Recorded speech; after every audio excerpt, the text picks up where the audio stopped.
Atlantic is no joke. It is an unbelievable division. I was speaking to someone earlier, and they're like, well, how do you compare? Everybody in the ACC Atlantic from the bottom up has gotten better.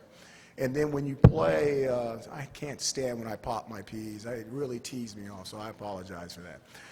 When you play Clemson and people like that, Florida State with Jameson Winston, Louisville when they had Lamar Jackson, when you're playing teams that have those type of athletes, you know, you're playing some of the better football teams in the country. So when you go outside the conference and you start playing other teams, I mean, what is there to be fearful of? If you're in the ACC and you're in the ACC Atlantic, your big brother is as big as anybody on the street. Okay, if you can handle him, you're going to be able to have an opportunity with anybody else. Still in this ballpark, first row. Coach Seaver from the Associated Press. I know you don't want to talk about Clemson, but I'm going to ask you about Clemson.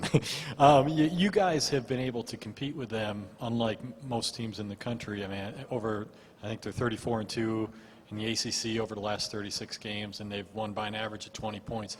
You guys have beat them. You guys played them tough last year, almost had them again. Why has Syracuse been able to compete with Clemson and be right there? You know, I think back to I just think back that our young men compete very well. We were fortunate enough to have the opportunity to win a game 2 years ago, and then when you win a game, you always feel like you've got the belief that you can win another. You've seen the mountaintop, okay? You've seen what it looks like. You know how difficult it is.